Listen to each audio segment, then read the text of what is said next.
It's not lame-ass karate. It's Cobra Kai.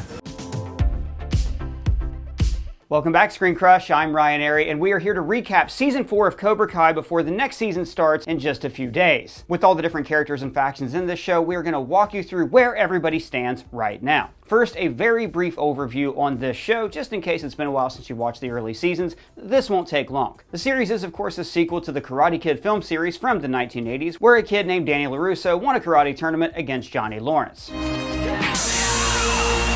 Years later, Danny's doing great for himself and Johnny's a little down on his luck. The two of them end up starting competing karate dojos. Do you know each other? Oh, they have worn karate dojos. And trying to heal wounds from the past with their mentor-mentee relationships. Eventually, their old rivalry spreads into the new generation. Strike first, strike hard, no mercy, sir! No mercy! And eventually, Johnny's old sensei, John Kreese, takes over his dojo and kicks Johnny to the curb. At the end of Season 3, ultimate frenemies Johnny Lawrence and Karate Kid Dan LaRusso had agreed to join dojos to take down Kreese, who had poisoned Cobra Kai with his toxic 80s villain vibes. So it's a little bit of a challenge though, since both dojos have two very different fighting techniques. Stay focused. All right, why don't you do something? What the hell is this? Yeah, that's not really how this works. Remember, they made an agreement last season. Why don't we settle this the old-fashioned way? Tournament. If we lose, I go. If you lose, We won't lose. That's right, whoever loses the All-Valley tournament must close. The dojos must unite, so the senseis agreed to teach each other, painstakingly at times, to get on the same wavelength. And it seems to work. For now. With Johnny and Dan teaming up, Kreese also needs a co-sensei. Enter Terry Silver, the why-so-serious villain of Karate Kid 3. And you know what he's gonna learn from me? Pain in every part of his body and fear in every part of his mind. Terry appears to be a normal guy now, though there's nothing normal about a vegan tofu skewer. He isn't interested in teenage karate, but Kreese pulls the white Christmas, do it for the pal in the army. Let's just say we're doing it for a pal in the army. Yeah, I know, I've heard that. They have one ace up their sleeve this season, and that's Robbie Keene. Johnny's son and Dan's former pupil has switched to Cobra Kai. He's been seduced to the dark side of the dojo by Kreese to teach the students how to counter Miyagi-Do's techniques. It's also a bonus that Johnny and Dan will be pissed off having Robbie join Cobra Kai, which will unite them even more to take down the dojo. Well, this is Johnny and Dan we're talking about, and old come-at-me-bro habits soon creep in, especially when it comes to Sam and Miguel. They're back together this season, and that complicates the newfound truce with Dan and Johnny. Miguel starts bonding with Danny by spending more time at the house with Sam's family, which leads to LaRusso becoming a new mentor for him. Dan even teaches him how to drive. Now, as Miguel starts to embrace Miyagi-Do, it gets under Johnny's skin. On the other side, Sam is embracing some of Johnny's teachings. When he brings Miyagi-Do students to a roof and asks them to jump across it like eagle fangs, Johnny encourages Sam to not always play the safe route like her father does, and she makes a Spider-Man leap across the roof. LaRusso doesn't like Johnny influencing his daughter, which eventually leads to the two to think that one of them needs to step down. So they have a what we've been waiting for face-off, and it is epic. The match finally ends in a tie with both wiping each other out at the same time. So I guess it was too good to be true. The dojos sadly separate back into Eagle Fang. Do eagles have fangs? And Miyagi-Do. But things aren't going so good for Cobra Kai either. Terry and Kreese are having a little bit of a wait, I'm the leader at Cobra Kai, with Kreese having to remind him of Vietnam. Lady, I got buddies who died face down in the muck so that you and I can enjoy this family restaurant. Yeah, Terry, just remember you're doing it for a pal in the army. The rage is strong within the students of these dojos as well. While they technically agreed to save it for the tournament, other attack forms come at each other's way, such as the sprinkler prank and Hawk getting his mohawk shaved off by Cobra Kai, which makes him just Eli again. If you remember, Hawk was originally a Cobra Kai Sith member, and then last season, he and his BFF Dimitri have mended 3 seasons of conflict and decides to join the Miyagi-Do team. Eli even starts to mend fences with his ex, Moon, who's single now. Dimitri is going through a major metaphorical growth spurt as well. He's going from an insecure, passive stereotype into a self-confident karate kid who's even dating the most popular girl in school, Yasmin. But I have no idea how you pulled that off. Neither do I. I guess I was just myself. And somehow that worked. The juiciest rivalry is still between the loved square of Tori, Miguel, Sam, and Robbie. Now, to refresh everyone's memory, Miguel and Sam dated in Season 1, and then Sam went on to date Robbie in Season 2, which then, in turn, had Tori and Miguel date. Then Tori caught Sam kissing Miguel, he was drunk, but still, which pissed her off, so she picked a fight with Sam on the first day back at school. Now, this gives Sam a bit of PTSD until she conquers her fears and kicked Tori's ass at her own house in Season 3, evening the playing field. So wait, was Sam and Miguel dating again? Does that mean Tori and Robbie are also dating now? Kind of. I mean, at first, like, Tori and Robbie show up at the prom together to get under Sam and Miguel's skin. Sheriff, he's over here. Which works a little too well because later at Stingray's after party, and more on that guy later, the quadruple get into a couple face-off fight physically and emotionally. You think I broke your heart? You broke mine too. Clearly, everyone still has feelings for like everyone else. The real winners that night are Tori and Robbie, who end up having a ball and making out Grease style on a hill while Miguel and Sam go home wet and angry. Now, Mrs. LaRusso, having witnessed teenage destruction in her home last season, tries to see if she can put an end to this rivalry between her daughter and Tori in a non-violent way by confronting Tori at her job. You came to my job? Well, I tried calling your parents, no call back, big surprise. Should I have kicked in your front door? Is that more your speed? She only makes matters worse when she accidentally gets Tori fired from her waitress job. Later, after a run-in with Kreese at the grocery store, she discovers that Tori is working multiple jobs to help with her sick mother and little brother. Unfortunately, Tori doesn't have a mother, or one that's healthy enough to defend her.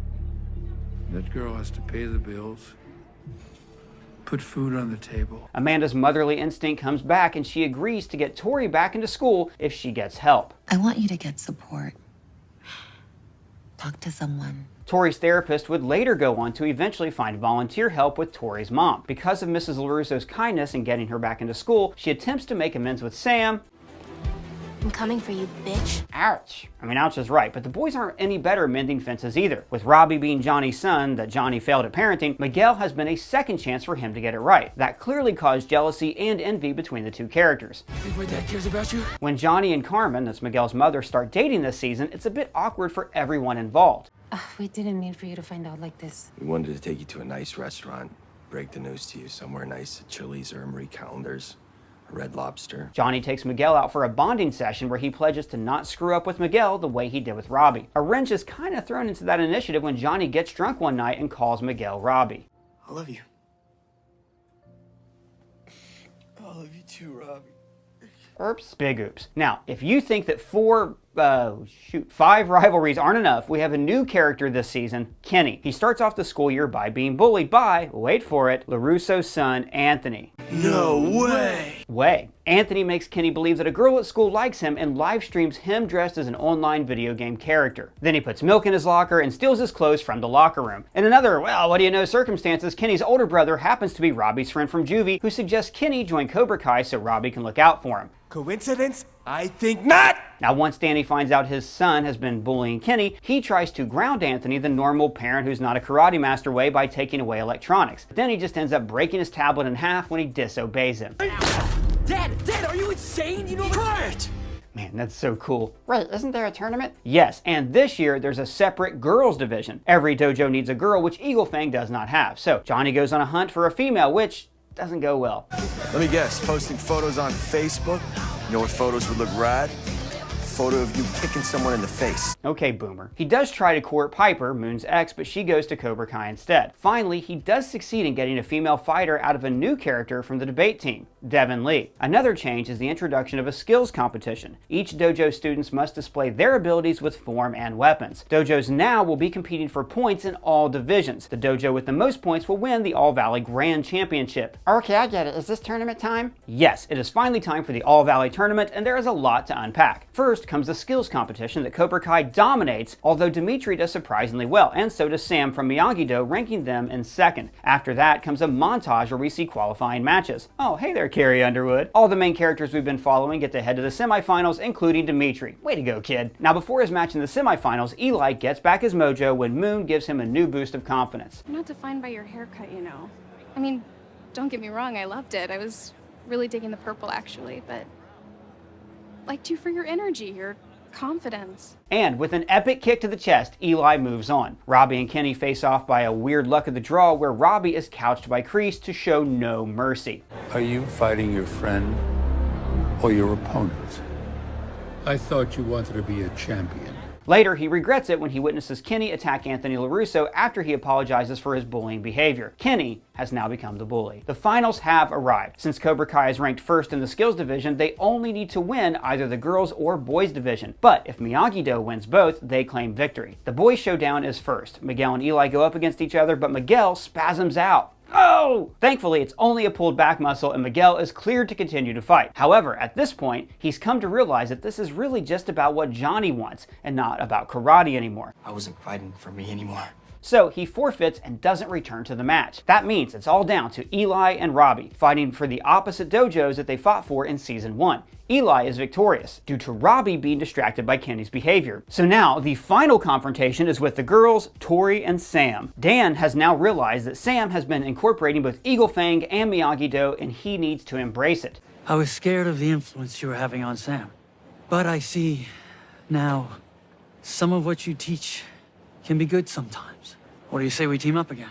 Johnny and Dan once again strike a truce, and Dan makes a co-sensei for the final match, making sure he's introduced as a 2-time karate champion. Sam shocks Tori on the mat by using a combo of both her senseis, such as a flying tornado kick. Something's amiss though when the referee doesn't award a point to Sam when Tori goes seemingly out of bounds during a hit, or when she accidentally punches Sam in the face and doesn't get a point deduction. Terry encourages her to do it again if she must. Now Tori promised Mrs. LaRusso that she will fight by the rules, and she tells her senseis that she doesn't need to cheat to win. This sparks a flashback to when Kreese subjected Johnny to that same behavior. He tells Terry, Let her do what she wants.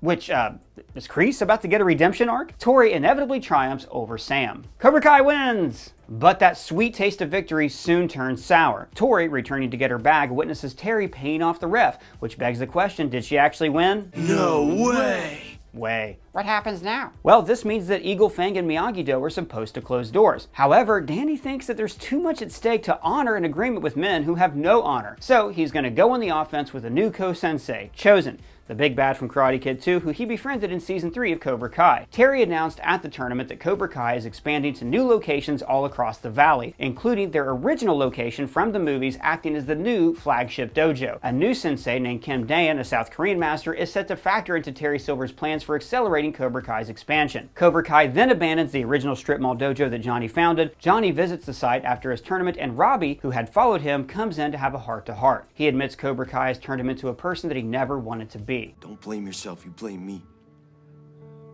I'm sick of blaming you, Dad.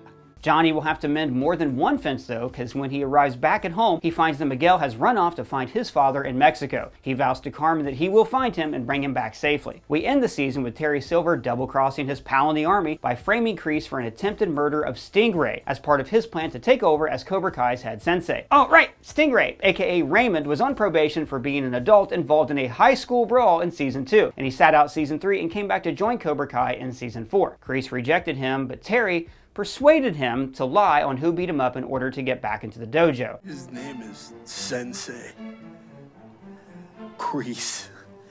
John Kreese. Stingray names Kreese as his assailant, and the police come to arrest him. Now Terry sits on the game of dojos all by himself. Alright, so you're all caught up for season 5. Do we leave anything out? Let me know in the comments below, or you can @me on Twitter. And if it's your first time here, be sure to subscribe and smash that bell for alerts. For ScreenCrush, I'm Ryan Airy.